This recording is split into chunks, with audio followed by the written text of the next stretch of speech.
بسم اللہ الرحمن الرحیم۔ اسلامی واقعات کے لیے ہمارے یوٹیوب چینل کو سبسکرائب کریں، شکریہ۔ ایک دن حضرت علی رضی اللہ تعالی عنہ مدینہ کی گلی سے گزر رہے تھے تو آپ یہ دیکھتے ہیں کہ ایک عورت کو کچھ افراد گھسیٹتے ہوئے لے جا رہے ہیں۔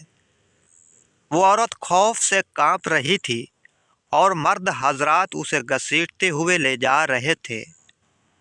جب حضرت علی رضی اللہ تعالی عنہ نے یہ ماجرا دیکھا تو حضرت علی رضی اللہ تعالی عنہ نے ان آدمیوں سے پوچھا کہ کیوں آپ اس عورت کو گھسیٹتے ہوئے لے جا رہے ہو؟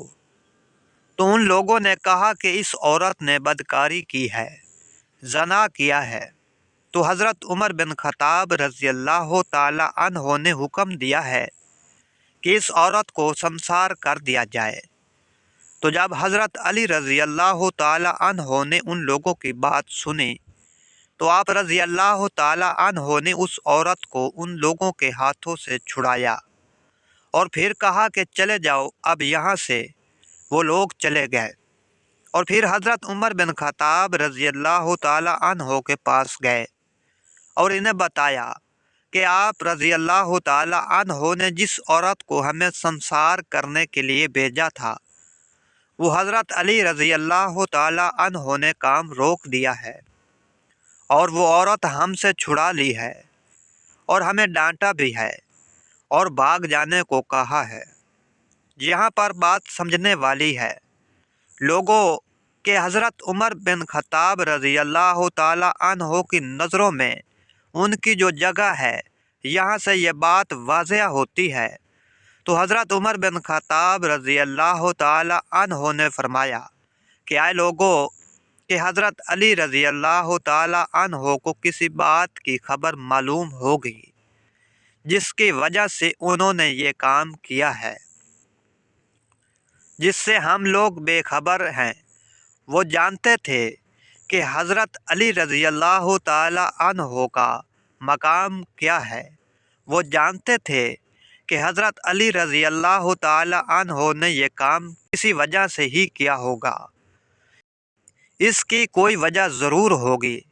تو انہوں نے پھر لوگوں کو حکم دیا کہ جاؤ حضرت علی رضی اللہ تعالی عنہ کو بلا کر میرے پاس لے کر آؤ۔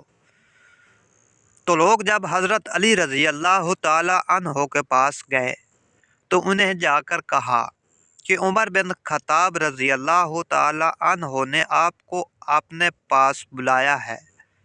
تو وہ پھر وہاں پہنچ گئے تو پھر حضرت علی رضی اللہ تعالی عنہ اور عمر بن خطاب رضی اللہ تعالی عنہ نے پوچھا کہ یا علی، کیا وجہ ہے تم نے لوگوں کو کیوں روکا ہے؟ اس بد کردار عورت کو سنسار کرنے کے لیے اس کی کیا وجہ ہے؟ تو پھر حضرت علی رضی اللہ تعالی عنہ نے فرمایا کہ آپ نے نہیں سنا کہ آپ صلی اللہ علیہ وآلہ وسلم نے فرمایا 3 لوگوں تینا کے اوپر سے قلم اٹھا لیا جائے، یعنی ان کے اعمال لکھے نہیں جاتے، وہ بے قصور ہوتے ہیں، ان کے گناہ لکھے نہیں جاتے۔ ایک وہ آدمی جو سویا رہا یہاں تک کہ وہ بیدار ہو جائے، دوسرا وہ جو نابالغ ہو یہاں تک کہ بالغ ہو جائے، تیسرا وہ شخص وہ ہوش میں نہ ہو، دیوانہ ہو، درویش ہو۔ تو جب حضرت عمر رضی اللہ تعالی عنہ نے یہ واقعہ سنا کہ میں نے بھی حضور پاک صلی اللہ علیہ وآلہ وسلم کے یہ ارشادات مبارک سنے ہیں، جس پر حضرت علی رضی اللہ تعالی عنہ مسکراتے ہوئے فرماتے ہیں اے ام المومنین، اس عورت کو کبھی کبھی دیوانہ پن کے دورے پڑتے ہیں اور یہ عورت اپنے ہوش کھو بیٹھتی ہے۔ ہو سکتا ہے وہ آدمی جس نے اس کے ساتھ گناہ کیا ہے اس نے اس کے دیوانے پن کا فائدہ اٹھایا ہو۔ تو پھر جب حضرت عمر رضی اللہ تعالی عنہ نے حضرت علی رضی اللہ تعالی عنہ کی یہ بات سنی تو آپ نے اس عورت کو رہا کرنے کا حکم دے دیا۔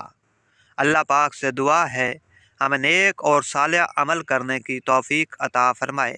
اگر ویڈیو اچھی لگی ہے تو میرے چینل کو سبسکرائب کر دیں، بیل آئیکن کے بٹن کو دبا دیں۔ نئی ویڈیو آنے تک اللہ حافظ۔